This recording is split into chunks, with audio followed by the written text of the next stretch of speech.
Salam. Bu kanalı ilk dəfə bu video vasitəsilə izləyirsinizsə, mən Səbinəyəm. 5 yaş yeterli, Sara adlı bir qızım var və bu kanalda uşaq kitabları haqqında danışır və oxuyuruq. Bugün Bakıda Nəbatət bağındayıq. Sara ətrafı incələməklə məşğuldur. Bugün oxumaq üçün seçdiyimiz kitab Kenneth Graham'dan Söyüdlükdə Əsən Külək adlanır. Kitab Nimta yayınlarında işığı görür. Tərcüməçi Zərifə Həmzəyevadır. Birinci hissə. Çay sahili. Balaca evində bahar təmizliyinə başlayan Köstəbək səhərdən bəri çalışır, dayanmadan elə işləyirdi. Bir qutu boya ilə nərdivana çıxıb divarları rəngləmiş, sonra hər tərəfi süpürüb əski ilə tozları silmişdi. Gözlərinə, boğazına toz dolmuş, qara kürkü boyadan ləkə-ləkə olmuşdu. İşləməkdən kürəyi, qolları ağrıyırdı. Amma yuxarıdakı havaya da, ayağı altındakı torpağa da, hətta onun sadə, ufacıq daxmasına belə həsrətlə gözlənilən bahar tərarəti hopmuşdu. Amma birdən-birə darıxmağa başladı. Əlindəki süpürgəni yerə atıb, "Ay, ürəyim sıxıldı," dedi. "Yetər bu qədər təmizlik. Həvəsdir, bəsdir."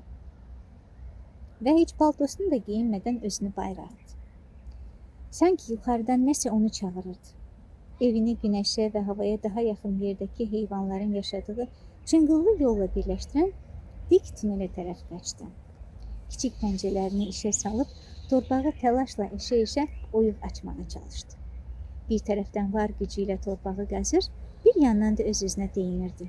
Yuxarı, yuxarı. Axır ki, istəyinə çatdı. Bir neçə dəqiqə sonra o artıq çəmənlikdə, yumşaq, ilıq otların arasında yumbalanırdı. Əcəb yaxşıdır, öz-özünə deyirdi. Divarları rəngləməkdən daha yaxşıdır. Günəş onun qara kürkünü isidir, sərin meh alnına oxşuyurdu. Havada ləzzətlə qanad çalan quşların cəhcəhi Köstəbəyin yerin altında səssizliyə alışmış qulaqlarına çığırtı kimi gəlirdi. Birdən sıçrayıb yerindən götürüldü. Var gücü ilə qaçmağa başladı. Təmizliklə bağlı qayğılarını bir kənara atmaq, baharın gəlişindən zövq almaq yaman xoşuna gəlmişdi. Çəmənliyin ta o başındakı çəpərə kimi dayanmadan qaçdı. Çəpərə çatanda yaşlı bir dovşanın səsini eşitdi. "Ey, dayan görək. Mənim xüsusi yolumdan istifadə etdiyin üçün 6 qəpik ödəməlisən." Bu sözləri vecinə almayan Köstəbək dovşanı itələyib yerə yıxdı və qaçmağa davam etdi. Ətrafdakı dovşanlar nə baş verdiyini öyrənmək üçün yuvalarının başlarını çıxarıb baxmağa başladılar. "Fərsiz dovşan, fərsiz dovşan," Köstəbək qaça-qaça onları ələ saldı. Dovşanlar cavab tapana qədər uzaqlaşıb aradan çıxdı. "Necə də səfehsən, niyə onun cavabını vermədin? Özünsən səfeh, bəs sən niyə heç nə demədin?" Dovşanlar bir-birini danlaya-danlaya didişməyə davam etsələr də artıq iş işdən keçmişdi. Hər şey o qədər gözəl idi ki, Köstəbək sanki yuxu görür, yaşıl çəmənlikdə o yana, bu yana qaçırdı. Çəpərin ətrafını dolaşdı, çuxurların üstündən hoppana-hoppana keçdi. Yuva quran quşlara, tumurcuqlanan çiçəklərə, yaşıllaşan yarpaqlara rast gəldi. Hərə bir işlə məşğul idi. Hamısı da çox xoşbəxt görünürdü. Qulağına bahar təmizliyi pıçıldayan səsi dinləməkdənsə, çalışıb vuruşan canlıların arasında veylənmək ürəyinə daha çox yatırdı. Tətilin ən yaxşı tərəfi dincəlmək yox, hamı işləyərkən onlara tamaşa eləmək idi. Özünü dünyanın xoşbəxti kimi hiss edirdi. Elə bu vaxt qarşısına böyük bir çay çıxdı. Köstəbək indiyəcən heç vaxt çay görməmişdi. Hamıya sataşa-sataşa, atılıb düşə-düşə əyləndiyi bir vaxtda qəfildən rastlaşdığı bu çay onu heyrətə salmışdı. Heyecandan titrəməyə başladı.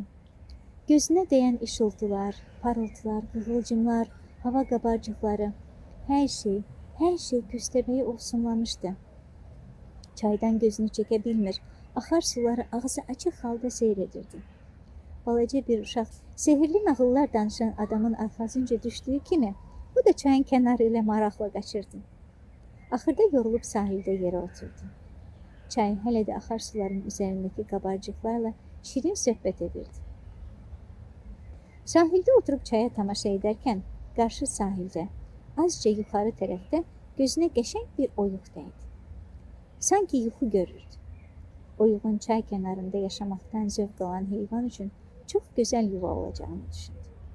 Daşqınların çata bilməyəcəyi yüksəklikdə, tozdan, səs-küydən uzaq, rahat bir yuva. Şirin düşüncələrə qərq olarkən oyuğun içində gözünə nəsə bir parıltı sataşdı. İşartı kiçik bir ulduz kimi gəh görünür, gəh də gözdən itirdi. Belə bir yerdə ulduzun görünməsi əlbəttə ki, mümkünsüz idi.